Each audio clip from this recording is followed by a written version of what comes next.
his aides for use of an auto pen to sign pardons has been dropped. There will be no case. Correspondent Scott McFarlane. President Trump had ordered an investigation last year after suggesting the Biden administration secretly used an auto pen machine to sign pardons and judicial appointments without the then president even being aware of it because of his alleged cognitive decline. At the time, Biden claimed Trump was just trying to distract from his own controversies, like the Epstein files.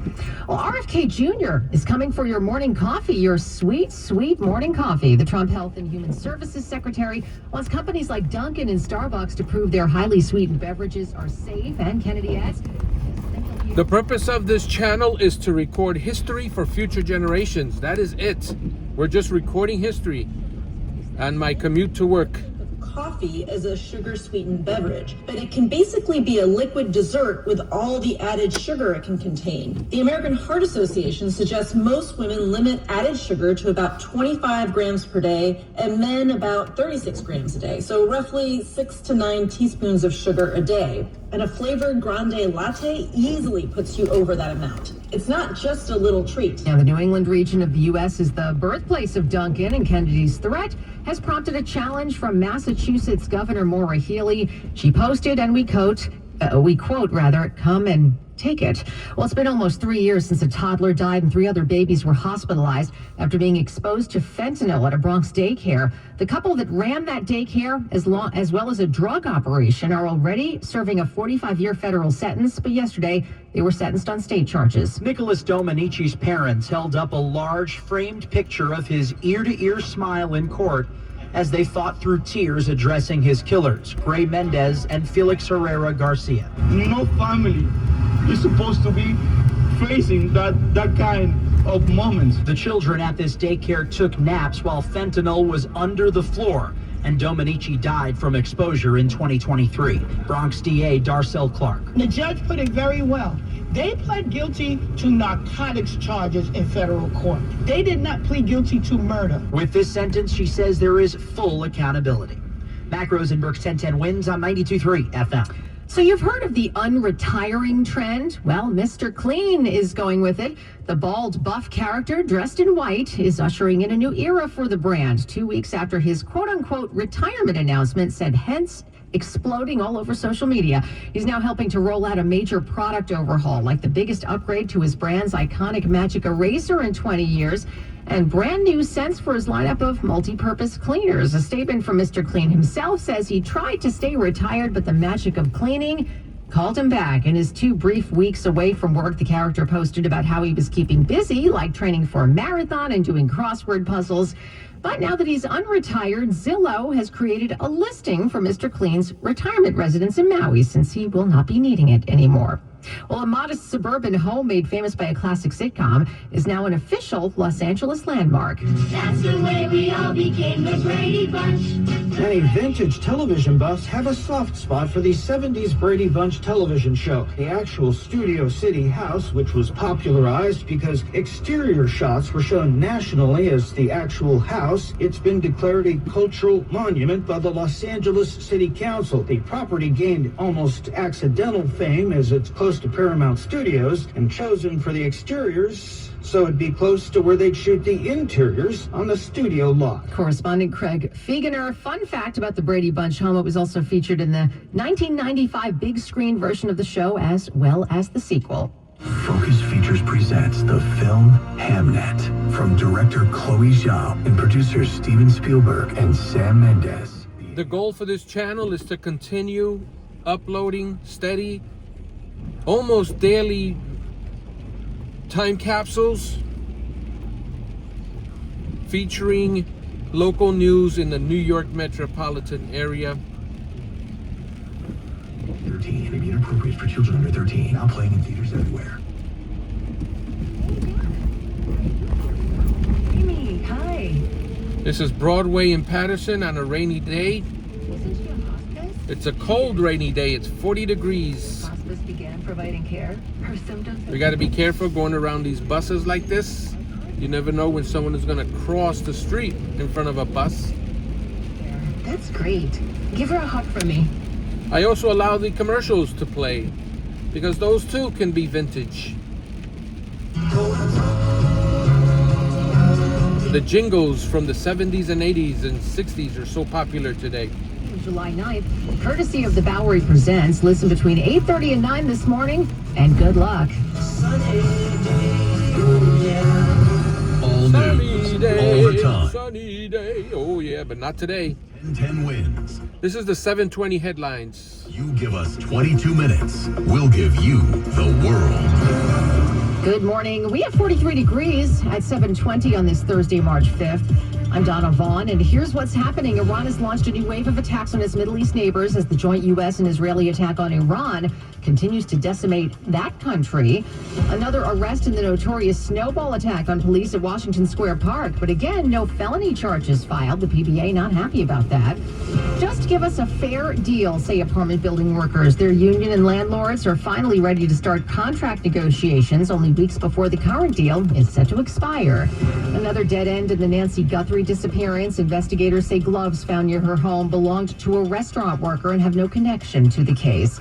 And in 1010 Wins Entertainment, might we get to see another American Pie movie one day? Star Jason Biggs isn't shutting it down. Well, a win for the Devils last night. Losses, though, for the Knicks and Islanders. AccuWeather says temps around 40 and drizzly today under gray skies. Wins News Time 7:21. Let's get you where you need to go. Here's Karen Stewart. One of the bigger things we've been dealing with this morning, no, not the light rain that's falling, although that's a problem, so leave yourself plenty of extra travel time. It's the LIE West at the Clearview. There is rough road surface that was left behind from construction, partially blocking the ramp to the Clearview north of the LIE West. Drivers are avoiding that lane because that rough road surface has caused flat tires and car damage for people. We've had disabled vehicles in that area that people are trying to avoid them as well. So just be careful on the LIE at the Clearview and expect delays. The LIE delays go back to exit 39, Glen Cove Road on the westbound side of the LIE. As we continue with what we see on Long Island's Big Three, look for the alternating traffic on the westbound Northern State from exit 29 and traveling out into the Grand Central West. Southern State has some delays into 106, getting out to the Meadowbrook, and then traveling out into exit 19 for Peninsula Boulevards. We check what you need to know about the bridges and tunnels. 55 Holland from the Skyway, 25 from the extension, 35 at the Lincoln, and 25 to 30 at the George Washington Bridge. Karen Stewart, 1010 Wins at 92.3 FM. American and Israeli military bases in the Middle East hit with a new wave of Iranian attacks, even as the joint military operation against Iran intensifies. The Trump administration claiming U.S. and Israeli forces control the sea and the skies over Iran. President Trump saying the U.S. is in a very strong position. We're in very good shape now. I want to let you know that, and we will continue forward. But it's a great display of military strength. The Pentagon saying there are now more than 50,000 troops in the Middle East, with more on the way. The U.S. now set to strike deeper into Iranian territory. The White House Press Secretary Caroline Leavitt said yesterday that U.S. ground troops in Iran are, quote, not part of the plan at present. That was correspondent Ian Pannell. Although President Trump claims the U.S. now controls the sea off Iran, shipping through the Strait of Hormuz continues to be pretty much paralyzed, choking off the world's supply of oil and gas from the Middle East. The president has pledged naval escorts for tankers, but a spokesman for the Navy says not just yet, because they're focused on disarming the Iranian regime first. Meanwhile, in Washington, the House will vote on a war powers resolution today. It's similar to a measure blocked yesterday by Republicans in the Senate, one that would have required President Trump to get the approval of Congress before the assault could continue. The measure failed largely along party lines, with all but one Republican voting no and all but one Democrat voting yes. We've seen this over and over again in previous conflicts where Congress simply has not been able to assert itself on this. And frankly, it happens almost exactly the same way. The executive branch goes forward, the president orders a military action somewhere, and members of Congress from the opposite party scream about war powers. Correspondent Jonathan Karl. President Trump waited until after the joint assault on Iran began before trying to win support for it from both Congress and the American people. Members of his administration have contradicted each other numerous times about whether or not regime change in Iran is a goal, if U.S. troops would have been attacked if they didn't strike first, and whether or not this is actually a war. Well, there's been a second arrest in the now infamous snowball incident with the NYPD at Washington Square Park. 18-year-old Eric Wilson turned himself in yesterday and then pleaded not guilty to a misdemeanor. The Harlem man was released without bail. The incident unfolded shortly after the big blizzard last month when officers answered a 911 call about people hurling snowballs off a comfort station room and found themselves pelted with snowballs when they got there. Mayor Mamdani downplayed the incident, but that put him at odds with the police commissioner and unions who insist 2 officers were hurt and 1 even went on sick leave afterwards. The first suspect, 27-year-old Guzman Coulibaly, was originally hit with a felony assault charge by police, but the Manhattan DA reduced that charge. No arrests yet in a violent anti-Semitic attack on the subway in Brooklyn, but the victim is now speaking out. Jeremy Garrett said the man attacked him shortly after he got onto a southbound N train at Atlantic Avenue Monday morning. He immediately, called me an effing Jew. Ripping the yarmulke off Garrett's head and punching him in the face. He hit me in the temple area on my head, right above my brow, in the jaw area. Yeah, he hit me several times. And I handed to him. He had a very good punch. Despite his ordeal, Garrett said he is not afraid. More concerned for my community. I'm a pretty tough guy, but, other Jews out there, I just worry about this. It's terrible. Marla Diamond, 1010 wins on 92.3 FM. And the suspect last seen leaving the N train at the Canal Street station. Anyone with information has to contact Crime Stoppers. Now, Bloomberg Money Watch, here is Courtney Donahoe. Donna, artificial intelligence firm Anthropic has said to have resumed discussions with the Pentagon about the way its models are used by the military, raising the possibility that the two sides can resolve their feud. Talks broke down last week after the startup demanded assurances that its AI wouldn't be used for mass surveillance of Americans or autonomous weapons deployment. Defense Secretary Pete Hegseth then declared Anthropic a supply chain risk. No comment so far from either side. Let's get you a quick check of the markets. S&P futures right now, they're little change. Dow futures are falling 115 points. I'm Courtney Donahoe, Bloomberg Money Watch on 1010 wins at 92.3 FM. That note was there for me as I was going through a rough medical patch this year. I had peace of mind, which helped with my healing. So normally I cut off the video when I get to Outwater Lane in Garfield. So if there's probably not going to be any more actual news until 7:30. You can cut out if you want, but I let it keep rolling until Outwater Lane, rolling. Because that's how healthier happens together. Member feedback has been edited for length and clarity. I'm a 100% kind of guy, so I got Verizon Fios. It's 100% fiber internet because I do everything at 100%. What game should we watch? 100% of them. She hits a... And leaking. Out of the park! Okay, downtown break. Beautiful shot, honor degree.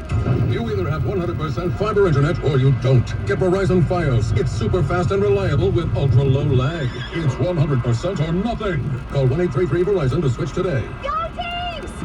Take the guesswork out of cooking, folks. The Chef IQ senses they must have wireless cooking thermometer that eliminates under or overcooking chicken, fish, or steak. Order the newly released 3rd generation Chef IQ Sense at chefiq.com. That's chefiq.com. 1010 wins. I can get all my news while I drive. I like the way they present it. I can just pull it up anywhere that I'm at any time of the day, and wherever I'm going, whatever I'm doing. I tune in at least 7 times a day. 1010 wins. At 92.3 FM. Okay, class, let's begin. Love your boots. I just sold a pair like that on eBay. Oh, really? Yeah, it took like 2 seconds to list, and they sold almost immediately. I've been selling everything lately. Some chunky boots, a faux fur coat I never wore, and a vintage chair that was more of an expensive clothing rack. You know, I actually bought these on eBay. Wait, are you Kitty Sell Stuff from Brooklyn? Okay, quiet, please. Find what you love, sell what you don't. eBay. Things people love. This is the story of the one. As a procurement manager for a hospital system, she keeps every facility in her network stocked and ready. That's why she counts on Grainger to be her single source for thousands of products, from disinfectants to lighting, air filters, and more. And with fast, dependable delivery, Grainger helps her keep every facility stocked, safe, and running smoothly. Call 1-800-GRAINGER, click Grainger.com, or just stop by. Grainger, for the ones who get it done. Susan Richard here with this message from Barish and McGarry, lawyers for the 9/11 community. Did you have a loved one who was either a 9/11 responder at Ground Zero or lived, worked, or went to school south of Canal Street on 9/11 or in the 8 months that followed? Did they pass away after 2005 from what may have been one of the certified 9/11 related illnesses? They may not have connected the dots, but it's not too late for you to apply for what could be up to $250,000 from the 9/11 Victim Compensation Fund. Money approved by Congress to take care of you and your family. Barish and McGarry is downtown. They lost staffers to 9/11 cancers, so they know what you're going through. They also know how to see if you're eligible, get you enrolled, and get you the compensation you may deserve. So contact them at 911awards.com, 911awards with an S.com. Deadlines apply. Act now. It's not too late. Now this message, old car giving you problems, why not donate it? Call 1-877-CARS for kids. All right, we're here on Outwater Lane, guys. Thank you so much for watching and becoming a historian here on the channel. I appreciate it. Please share this with as many people as you can. We want to grow this channel so that many people will know that we are documenting history with a daily time capsule. We'll see you on the next video.